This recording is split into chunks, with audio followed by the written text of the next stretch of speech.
Hello viewers, welcome back to my channel Sravanalingam vlogs. ఇవాళ నేను మీకు చికెన్ బిర్యానీ మా ఇంట్లో ఎలా చేస్తారో మీకు చూపిస్తాను. ఐ నో మీరు యూట్యూబ్లో చాలా వీడియోస్ చూసుంటారు చికెన్ బిర్యానీ మీద. కానీ ఈ వీడియోలో మాత్రం మా మామ్ చికెన్ బిర్యానీ ఎలా చేస్తుందో చూపిస్తా.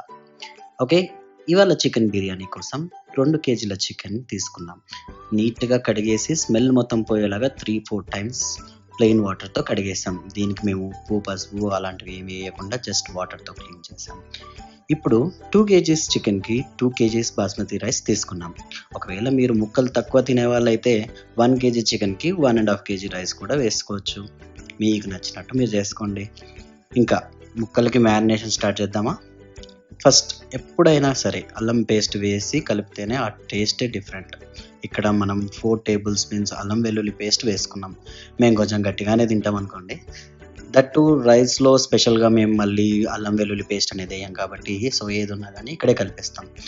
సో, అలా ముక్కలకి బాగా మసాజ్ చేయండి. తర్వాత కొంచెం పసుపు తగినంత వేసుకోండి, ఒక స్పూన్ అలా. ఆ తర్వాత ఒక స్మాల్ హెచ్చరిక అండి, మా ఇంట్లో కారం ఘోరంగా తింటాం. మీరు మాత్రం మీకు నచ్చినట్టు వేసుకోండి. చూసారుగా మా మమ్మీ కారాన్ని వాటర్‌లాగా ఎలా పోస్తుందో. సో, దాదాపు ఒక 7 టేబుల్ స్పూన్స్ ఏసింది. సో, మీరు గనక కారం తక్కువ తినేటట్టయితే తక్కువ వేసుకోండి. మేము కొంచెం గట్టిగానే తింటాం కాబట్టి గట్టిగా వేసుకున్నాం.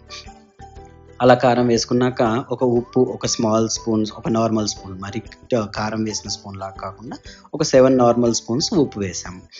ఇంకా బాగా కలపండి. మనుషులకి మసాజ్ చేస్తే ఎంత హాయిగా ఉంటుందో ముక్కలకి కూడా మసాజ్ చేస్తే అంతే టేస్ట్‌గా ఉంటుంది. అలా కలిపాక కొంచెం చికెన్ మసాలా ఆర్ గరం మసాలా, పెద్ద డిఫరెన్స్ ఏముండదండి. ఏది ఉంటే అది వేయండి. బిర్యానీ మసాలా బయట దొరికితే వేయండి, లేకపోయినా పర్లేదు. ఓన్లీ డిఫరెన్స్ ఏంటి అంటే స్మెల్ హోటల్‌లో ఉన్నట్టు వస్తుంది బిర్యానీ మసాలా వేస్తే. సో, ఇలా గరం మసాలా వేసుకున్నాక కొంచెం ధనియాల పొడి కూడా వేసి కలుపుతూ ఉండండి. సో, ఇలా కలుపున్న టైంలోనే కొంచెం నిమ్మరసం, ఒక నిమ్మకాయ తీసుకొని ఆ రసాన్ని పిండేసి, ఆ నిమ్మరసాన్ని బాగా ముక్కలకి పట్టించండి. సో, ఇదంతా జరుగుతున్న టైంలో ఇప్పుడు చూస్తున్నారు మీరు, ఇదేదో నేను నీళ్లు పోస్తున్నాను అనుకోకండి. ఇది మేము ఆయిల్ పోసాం. సో, మనకు ఆయిల్ బానే పడుతుంది. ఎందుకంటే మనం ఎక్కడ ఆయిల్ ఇంకా యూజ్ చేయం కాబట్టి. ప్లస్ ఇది లో ఫ్లేమ్‌లో కుక్ చేస్తూ ఉంటాం కాబట్టి మనకు ఆయిల్ బానే పడుతుంది. సో, ఒక 4 టేబుల్ స్పూన్స్, ఒక పెద్ద స్పూన్స్ లాగానే పడుతుంది. 2 కేజీస్ వేసుకున్నాం కదా! సో, ఇలా నూనె వేసుకొని బాగా మిక్స్ చేయండి. ఇక లాస్ట్ స్టెప్ ఆఫ్ మ్యారినేషన్ అండి, పెరుగు వేయడం. నేను జనరల్‌గా పెరుగు తినను కానీ చికెన్ బిర్యానీలో కలిపితే మాత్రం తింటాను. సో, ఒక 2 కేజీస్ చికెన్‌కి అట్‌లీస్ట్ మీకు ఒక హాఫ్ కేజీ పెరుగు పడుతుంది. హాఫ్ లీటర్ పెరుగైతే తప్పకుండా పడుతుంది.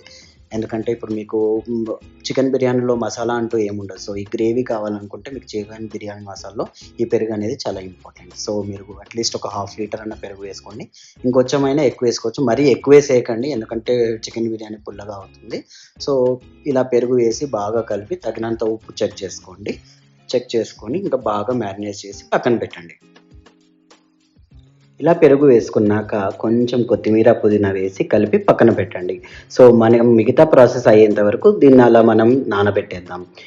ఇప్పుడు మనం ఒక పెద్ద బాండీలో వాటర్, బిర్యానీ మసాలా కావాల్సిన దినుసులు వేసుకొని వాటర్‌ని బాగా బాయిల్ చేయాలండి. సో, అలాగే పక్కన ప్యారలల్‌గా, సో, అన్నిటికంటే పెద్ద టాస్క్ చికెన్ బిర్యానీలో చేయడం ఆనియన్స్‌ని డీప్ ఫ్రై చేయడం. సో, ఇలాగే పక్కన ప్యారలల్‌గా ఆనియన్స్‌ని డీప్ ఫ్రై చేయండి. ఒక చిన్న చిట్కా చెప్తాను మీకు. ఒకవేళ ఆనియన్స్ త్వరగా మీకు డీప్ ఫ్రై కావాలంటే ఈ ఆనియన్స్‌ని కొంచెం ఉప్పుతో వేసి ఒక 10-15 మినిట్స్ నానబెడితే మీకు వాటర్ వచ్చేస్తుంది ఆనియన్ నుండి. ఆ వాటర్ మొత్తం తీసేసి దాన్ని డీప్ ఫ్రై చేస్తే మీకు చాలా తొందరగా అవుతుంది. సో, అలా డీప్ ఫ్రై చేసిన ఆనియన్ పక్కన పెట్టుకొని, ఇప్పుడు మనం ఆల్రెడీ కడిగి నానబెట్టుకున్న రైస్. సో, నానబెట్టుకున్న రైస్ అంటే వాటర్‌ని కడిగేసాక, వాటర్ మొత్తం తీసేసాక అలా వట్టి రైస్‌ని పక్కన పెట్టుకోవాలండి. సో, మనం ఎప్పుడైతే మ్యారినేషన్ స్టార్ట్ చేస్తామో అప్పుడే ఆ రైస్‌ని అలా నానబెట్టుకొని ఉంటే ఉడికే వాటర్‌లో వేసేయాలి. సో, ఇలా మనం ఉడికే వాటర్‌లో వేశాక మనకు చాలా క్విక్ 5-7 మినిట్స్ ఆర్ 10 మినిట్స్‌లో మీకు ఒక 70% వరకు కుక్ అయిపోతుంది. ఎందుకంటే ఆల్రెడీ మనం బియ్యం నానబెట్టేసాం కదా! సో, ఇలా 70% కుక్ అవుతుంది. మీకు ఇలా చూస్తే మీకు అర్థమైపోతుంది. సో, అలా 70% కుక్ అయ్యాక మీరు స్టవ్ ఆఫ్ చేసుకోండి. ఇప్పుడు మనం ఏం చేయాలంటే, మనం ఇందాక మ్యారినేట్ చేసుకున్న బాండీని తీసుకొని మనం లేయర్స్ లాగా వేసుకోవాలి. సో, ఎవ్రీ లేయర్ మర్చిపోకుండా మీరు ఈ ఫ్రైడ్ ఆనియన్స్, రైస్, పచ్చిమిర్చి, కొంచెం నిమ్మరసం అండ్ పైన ఆయిల్ ఇలా వేసుకుంటూ మనము లేయర్స్ బై లేయర్స్ ఒక్కొక్కటి చేసుకోవాలి. సో రైస్ని ఎక్కువగా గెలకొద్దు. సో వేసేటప్పుడు ఇలా నీట్గా లేయర్స్ వేసుకుంటూ ఉండాలి. రైస్ని ఎక్కువ గెలుకుతూ ఉంటే అది స్ప్లిట్ అయిపోతుంది అనమాట.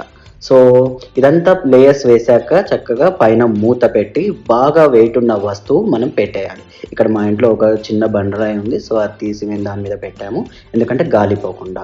చాలామంది ఏంటంటే మైదా పిండి పెట్టి ఏదో చపాతీ పిండి పెట్టి కవర్ చేస్తారు, అది మళ్ళీ పెద్ద ప్రాసెస్. సో దాని బదులు ఏదైనా వెయిట్ ఉన్న దాన్ని మనం పెడితే సో దట్ గాలి అనేది మనకు దాంట్లో గిన్నెలో నుండి పోకుండా ఉంటుంది. అందుకనే మనం దాన్ని దమ్ బిర్యానీ అంటాం.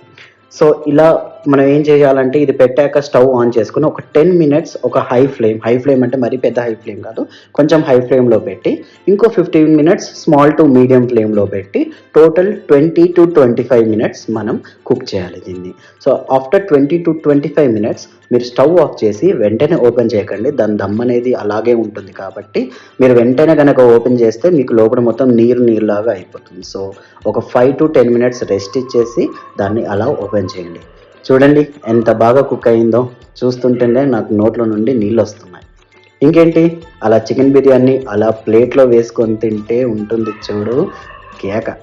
సో ఐ హోప్ మీరు కూడా మీ ఇంట్లో ట్రై చేస్తారని అనుకుంటున్నాను. సో ఇంకొక వీడియోతో మళ్ళీ నేను మీ ముందుకు వస్తాను. Until then don't forget to like, share and subscribe my channel. See you all.